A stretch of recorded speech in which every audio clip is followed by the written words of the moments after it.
ایسے محفوظ ہو گئے کہ دنیا میں کوئی بھی شے اتنی محفوظ نہیں تھی۔ اللہ کا دروازہ ان کے لیے کھل گیا۔ اسلام اجنبیت کی حالت میں آیا ہے اور واپس اسی حالت میں لوٹ جائے گا، لیکن ہم اور آپ جانتے ہیں کہ وہ اللہ کی رحمت کا گہوارہ تھا، فرشتوں کی حفاظت کا مسکن تھا۔ حالات ایسے کر دیے گئے کہ انہیں شہر چھوڑنا پڑا۔ وہاں پر اصحاب کہف جو ہے نا، گفا میں قید ہو گئے تھے۔ ہم اگر اپنے گھر میں قید ہو رہے ہیں، اگر ہم اپنے سرکل میں قید ہو رہے ہیں، تو یہ اللہ کا فضل ہے کہ اس تنہائی میں ہی ہمارے لیے اللہ رحمت کے دروازے کھول دے گا۔ السلام علیکم ورحمۃ اللہ وبرکاتہ۔ انشاءاللہ ایک چھوٹے سے ٹاپک پہ آج ہم بات کریں گے کہ تنہائی ہدایت کا راستہ، وہ کیسے؟ تو اس تعلق سے ہمیں ایک بات ہمیں نظر آتی ہے، وہ یہ ہے کہ دیکھیے، ہر جمعہ ہمیں بہت ساری چیزیں ریپیٹ کرنے کے لیے کہا گیا ہے، جس کے اندر ایک سورۃ الکہف کو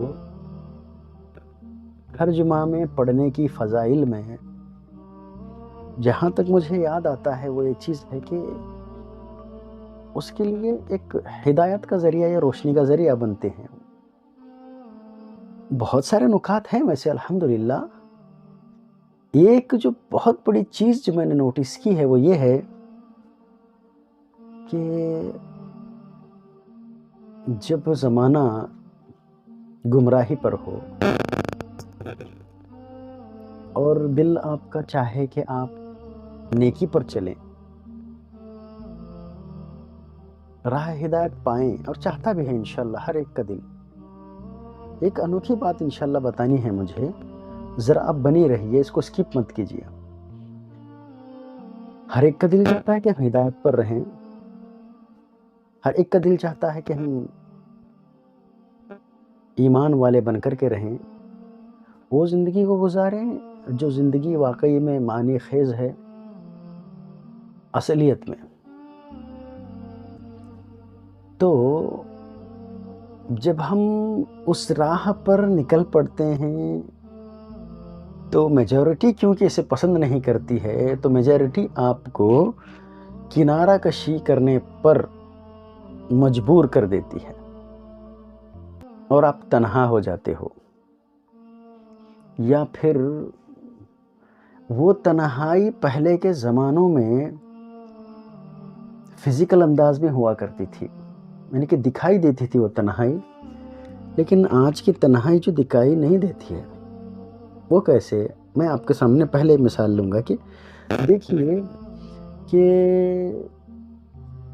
وہ چند نوجوان جو ایمان پر تھے، صحیح حق پر تھے، انہوں نے وہ راستہ چنا، تو وہ بات وہاں پر ہضم نہیں ہوئی،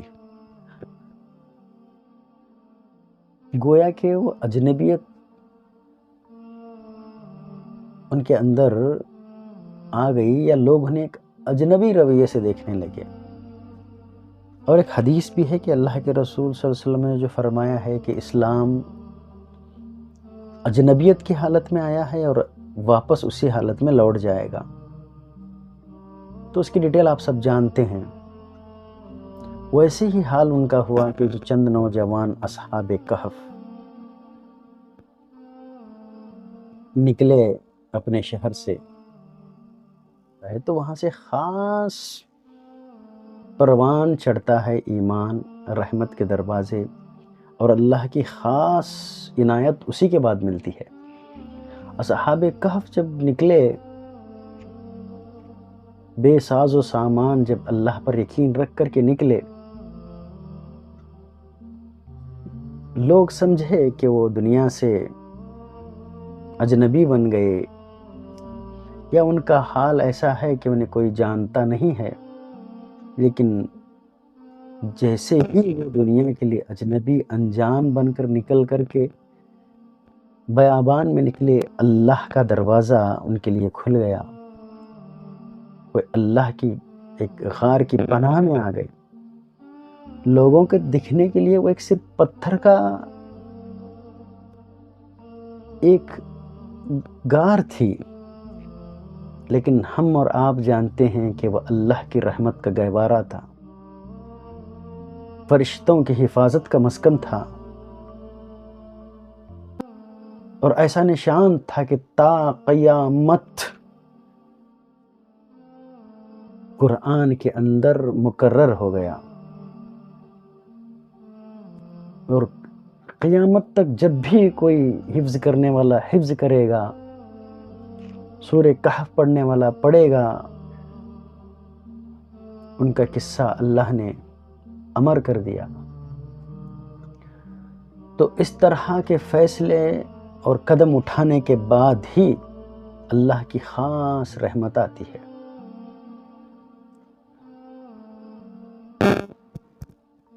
تو یہاں لوگوں کی نظر میں وہ اجنبی بن گئے، دنیا سے کنارہ کش اختیار کرنے والے بن گئے، دنیا کی بہت ساری نعمتوں سے وہ ہاتھ دھو بیٹھے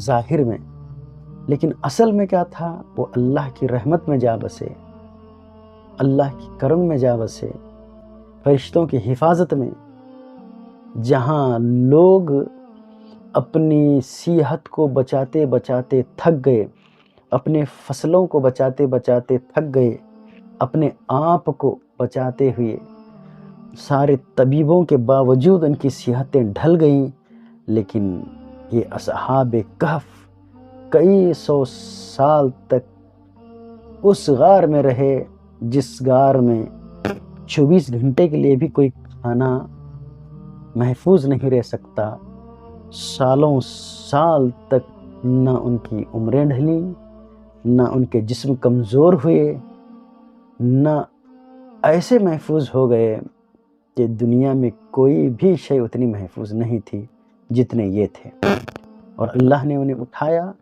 اس خاص وقت کے بعد، جیسے کہ اللہ نے وعدہ کیا تھا۔ تو یہاں پر دکھائی دینے والے غار، پتھر کے غار میں وہ قید ہو گئے تھے، لیکن اصل میں وہ رحمت تھی۔ آج بھی لگ بھگ کوئی نوجوان یا کوئی لڑکی اپنے خاندان میں، اپنے معاشرے میں، اپنے اڑوس پڑوس میں بہت زیادہ دینداری کی باتیں کرتے ہیں تو نہ دکھائی دینے والی غفا میں پہنچ جاتے ہیں۔ وہاں دکھائی دینے والی کنارہ تھا، لیکن یہاں پر سوچ کی کنارہ کشی اختیار کرنا پڑتا۔ وہاں دشمن کھلا تھا، فزیکل دشمن تھا، وہ آپ کو ظاہراً الگ کر دیتا تھا، یہاں پر آپ کو سوچوں میں، فکر و افکار میں آپ کو الگ کر دیا جاتا ہے۔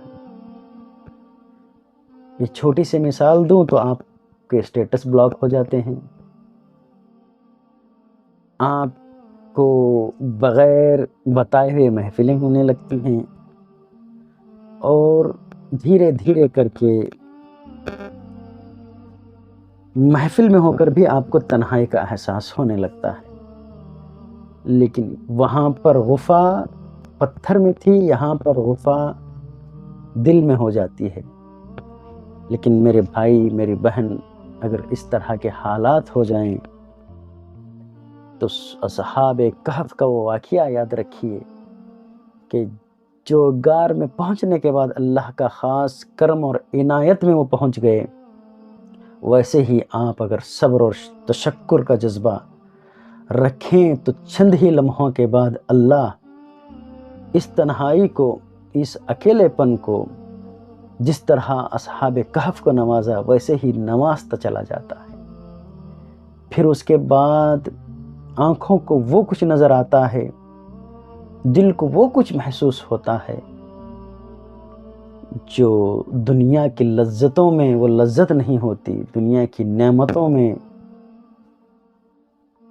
وہ سکینت نہیں ملتی جو اس کے بعد آپ کو ملنے لگتی ہے۔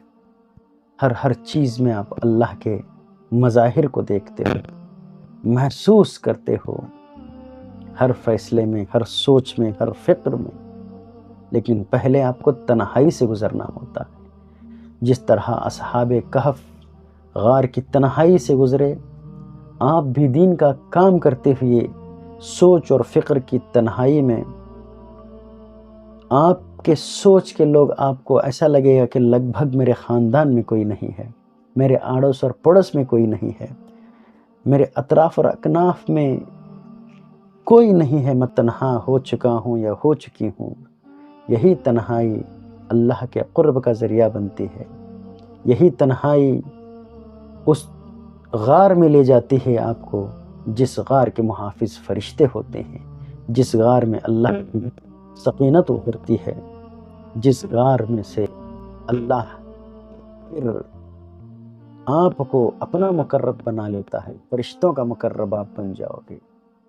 تو یہی اس میں ہمیں پیغام دیا گیا ہے، آپ دین کا کام کرتے کرتے اللہ کی دعوت اور اللہ کی اصولوں پر، دین کے اصولوں پر چلتے چلتے ایک دن تنہا ہو جاؤ گے، تو یاد رکھیں اصحاب کہف کی طرح اللہ نے ان کو نہیں چھوڑا تھا، اللہ آپ کو بھی نہیں چھوڑے گا۔ صبر کے ساتھ اپنے ایمان کو بنائے رکھیے، اللہ بہت جلد آپ کے دل کو غنی کر دے گا۔ اللہ کے رسول نے کہا، غنی وہ نہیں ہے جس کے پاس بہت سارا مال اور دولت ہو، غنی کا مطلب امیر آدمی۔ آج ایک دوڑ چل پڑی ہے، ہر کوئی گین کرنا چاہتا ہے، بس physical gain, physical gain, physical matters کی گین چاہیے۔ کوئی اس کے چکر میں سکون برباد کر رہا، کوئی ایمان کو بیچ رہا، کوئی دھیرے دھیرے اپنے اخلاق کو ختم کر رہا۔ بس چاہیے دنیا، چاہیے مال و متاع، چاہیے، میں یہی کہوں گا کہ فزیکل میٹر کا گین چاہیے، اخلاقی، روحانی، ایمانی ترقی یہ کوئی معنی ہی نہیں رکھتی۔ ایسا ہو رہا 10 سال، 15 سال، 20 سال پہلے جہاں تھے، ذہنی طور پر وہی ہیں، روحانی طور پر بھی وہی ہیں، ایمانی طور پر وہی ہیں۔ عمل تو اللہ اکبر، پہلے کچھ زیادہ تھا، آج تو اور کم ہو چکا ہے۔ اسٹوڈنٹس کی حالت میں، بغیر شادی شدہ کی حالت میں، یا ابھی ان ایمپلائڈ کے وقت میں جتنا عمل تھا، رزق ملنے کے بعد اور شادی کی نعمت کے بعد، اولاد کی نعمت کے بعد اعمال میں کمی۔ لیکن ایک چیز میں گین ہو رہا ہے، مال میں گین، پیسوں میں گین، اور ترقی ترقی ترقی۔ پتہ نہیں کس ترقی کی طرف جانا چاہتے ہیں، آخر ترقی کس لیے؟ اور اپنے آپ کو ترقی کے نام پہ اتنے گھنٹے کھپائے رکھنا، نہ ایمان کی محنت کے لیے وقت، نہ عمل کے لیے وقت، نہ نمازوں کے لیے وقت، نہ خیر خواہی کے لیے وقت، نہ ہی ذکر اذکار کے لیے وقت، نہ اپنی صحت کے لیے وقت۔ ترقی ترقی ترقی ترقی، اس ترقی سے آخر پانا کیا چاہتے ہیں؟ اس ترقی سے پانا کیا چاہتے ہیں؟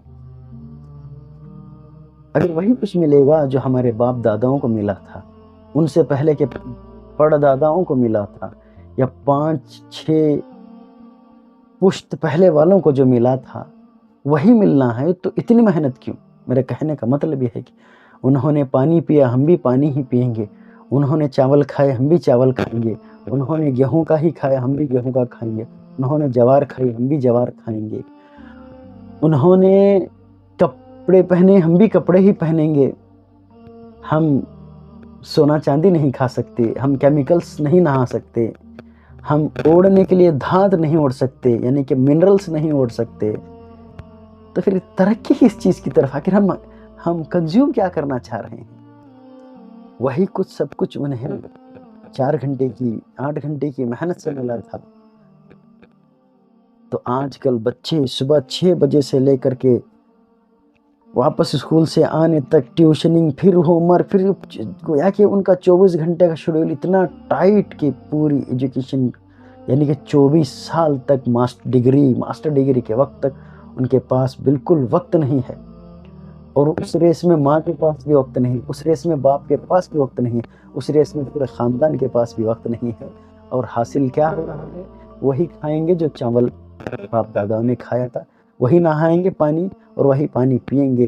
اس کا مطلب یہ ہے کہ اللہ نے اس جسم کے لیے جو چیز کنزیوم کرنا ہے وہ پہلے سے طے کر کے رکھا ہے. اب کتنی بھی ترقی کر لو، آپ وہی کچھ استعمال اور کنزیوم کر کے آئیں گے جو پہلے والوں کو ملا تھا.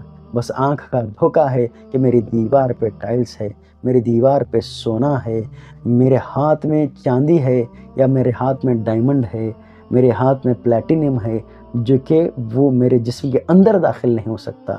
جسم کے اندر جو جا کر کے جو چیز مجھے فائدہ پہنچانی ہے وہ آرگینک چیز پہلے والوں کو بھی وہی میسر آئی، آپ کو بھی وہی میسر آئے گی.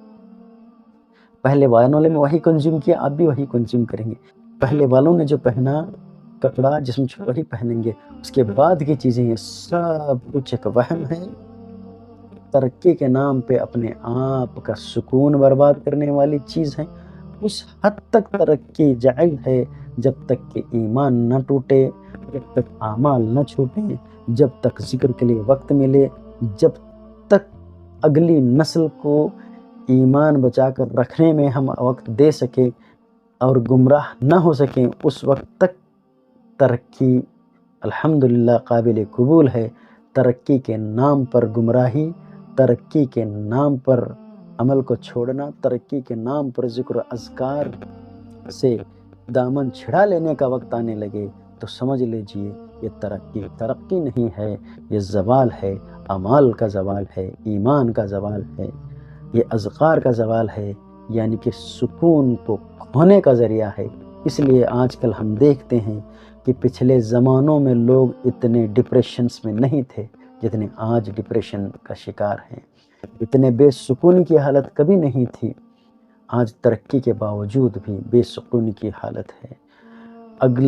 چلتے چلتے دور میں اور زیادہ اینزیولائٹکس یعنی کہ ٹینشن کی گولیاں، دوائیاں، کاؤنسلنگ کے سنٹرز اور زیادہ ہو رہے ہیں، ایڈکشن کے کیس اور زیادہ بڑھ رہے ہیں. تو یہ کیا ہے؟ یہ ظاہری ترقی نہیں، یہ اصل ترقی ہم چاہتے ہیں. تو بس میری بات بہت لمبی ہو گئی، میں کہنا یہی چاہ رہا تھا کہ ہجوم کدھر جا رہا ہے ادھر مت جائیے، سارے لوگ جو کر رہے ہیں وہ مت کیجیے. اصحاب کہف نے وہ نہیں کیا جو پورا شہر کر رہا تھا، پوری بستی کر رہی تھی. وہ چند ایک طرف تھے اور میجارٹی ایک طرف تھی. تو اللہ سے دعا کرتے ہیں، اے اللہ ہم چند ہی کیوں نہ ہوں، ہمیں تنہائی کا سامنا کیوں نہ کرنا پڑے، ہم ایمان کی طرف رہیں گے، اذکار کی طرف رہیں گے، اصل اخلاق کی طرف رہیں گے، صحیح ترقی کی طرف رہیں گے. اور تنہائی، اکیلا پن اور یہ جو السلام علیکم ورحمۃ اللہ وبرکاتہ.